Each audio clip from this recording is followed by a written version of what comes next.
అసలు రక్తపోటు అంటే ఏంటి, దీనికి కారణాలు ఏంటి, దీని లక్షణాలు, దీని నియంత్రణ ఎలా చేసుకోవాలి అనే దాని మీద చూద్దాం. Hi, this is doctor Shyam Krishna Kumar, Pasupuleti general physician and diabetologist, Shri Sai hospital, railway Koduru. అసలు బీపీ అంటే ఏంటి? బీపీ అంటే తెలుగులో రక్తపోటు అంటారు. సాధారణంగా మన గుండె నిమిషానికి 70 నుంచి 90 సార్లు కొట్టుకుంటుంది. ఈ గుండెలోంచి మంచి బ్లడ్, ఆక్సిజనేటెడ్ బ్లడ్ ప్రతి అవయవాలకి, మన బాడీలో ప్రతి అవయవానికి వెళ్తుంటుంది.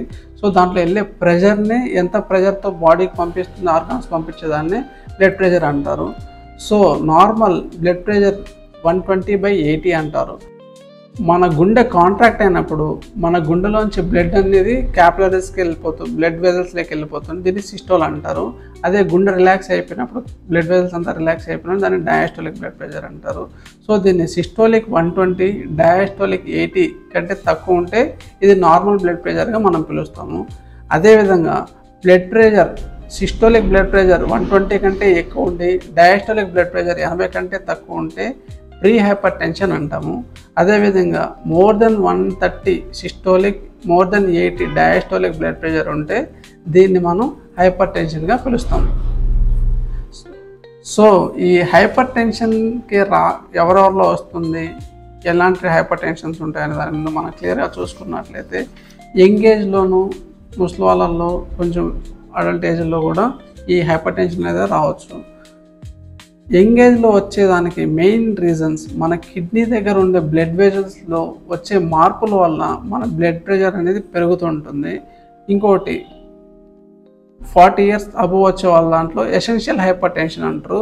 దీనికి కారణాలు ఏమి ఉండవు, మన బీపీ అనేది ఆటోమేటిక్గా వస్తుంటుంది. కానీ మెయిన్ రీజన్, ఈ హైపర్ టెన్షన్ రావడానికి మెయిన్ రీజన్ సాల్ట్ ఎక్కువ తీసుకోవడం. మన ఇండియన్స్లో సాధారణంగా ఉప్పు అనేది ఎక్కువగా తీసుకుంటూ ఉంటారు. సో సాల్ట్ అనేది తీసుకున్నప్పుడు దీంట్లో సోడియం కంటెంట్ ఎక్కువ ఉంటుంది కాబట్టి మన బ్లడ్ ప్రెషర్ అనేది ఆటోమేటిక్గా హై అయిపోతూ ఉంటుంది. రోజుకి నార్మల్గా 4 grams అనేది మనం సోడియం లెవెల్స్ అనేవి కట్ చేసుకోవాలి. కానీ మనం 10 to 11 grams రోజుకి సోడియం తీసుకోవడం వల్ల మన బ్లడ్ ప్రెషర్, ఇండియన్స్లో బ్లడ్ ప్రెషర్ అనేది చాలా హై స్పీక్లో వెళ్తూ ఉంటుంది. సో మనం ఎప్పుడైతే మనం ఈ సాల్ట్ లెవెల్స్ని కట్ చేసుకుంటామో అప్పుడు మన బీపీ అనేది నార్మల్గా వచ్చి మన బ్లడ్ వెజల్స్లో ప్రెషర్ కూడా చాలా తగ్గుతుంది. ఎందుకంటే ఈ బీపీ అనేది ఎక్కువైపోతున్నప్పుడు మన ఈ ప్రతి ఆర్గాన్కి మన బ్లడ్ ప్రెషర్ అనేది వెళ్తుంటుంది కాబట్టి ఎండ్ ఆర్గాన్ డ్యామేజ్ అనేది చాలా కామన్గా జరుగుతుంటుంది. ఉదాహరణకి బీపీ ఎక్కువైపోయినప్పుడు ఈ హార్ట్ అటాక్స్ అనేది ఎక్కువగా వస్తుంటుంది. మన గుండె దగ్గర ఉన్న బ్లడ్ వెజల్స్లో బ్లడ్ అనేది బ్లాక్ అయిపోవడం వల్ల హార్ట్ అటాక్ అనేది వస్తుంది. బ్లడ్ ప్రెషర్ ఎక్కువైపోయినప్పుడు మన బ్రెయిన్కి వెళ్ళే రక్తనాళాల్లో బ్లడ్ బ్లాక్ అవడం వల్ల స్ట్రోక్ అనేది, పక్షవాతం కూడా వస్తుంది. అదే హై బ్లడ్ ప్రెషర్ ఎక్కువైపోతున్నప్పుడు రక్తనాళాలు చిట్లిపోయి హిమరేజిక్ స్ట్రోక్ వచ్చే అవకాశాలు కూడా చాలా ఎక్కువగా ఉంటాయి. అదేవిధంగా కిడ్నీలో, మన కిడ్నీ ఆర్గన్స్, కిడ్నీ కూడా ఒక ఎండ్ ఆర్గన్ కాబట్టి ఆ కిడ్నీకి వెళ్ళే బ్లడ్ ప్రెషర్ ఎక్కువైతున్నప్పుడు రీనల్ ఫెయిల్యూర్ అయ్యే అవకాశాలు కూడా చాలా ఎక్కువగా ఉంటాయి. సో మన బాడీలో బీపీ అనేది కంట్రోల్ లేకుండా ఉంటే ప్రతి ఆర్గాన్కి డ్యామేజ్ అయ్యే అవకాశాలు ఎక్కువ ఉంటాయి. కాబట్టి బీపీ అనేది మనకి ఎప్పుడు కంట్రోల్లో పెట్టుకోవాలి. సో ఈ బీపీ ఉన్నప్పుడు మాకు బీపీ ఉందా అని చూసుకోవడానికి లక్షణాలు ఏంటనే దానికి డీటెయిల్గా చూసుకుంటే, ముఖ్యంగా అధికంగా బీపీ ఉన్నప్పుడు హెడేక్ అనేది కామన్గా వస్తుంటుంది. దాంతోపాటు కొంతమందికి నాజల్ బ్లీడ్ వచ్చే అవకాశాలు ఉంటాయి. కొంతమందికి కంజంక్టివల్ హిమరేజెస్, అంటే కంటిలో చిన్న చిన్న క్యాపిలరీస్ ఉంటాయి. ఈ బ్లడ్ ప్రెషర్ ఎక్కువైపోయినప్పుడు ఆ బ్లడ్ వెజల్స్ కూడా లీక్ అయ్యి బ్లీడ్ అయ్యే అవకాశాలు కూడా ఉంటాయి.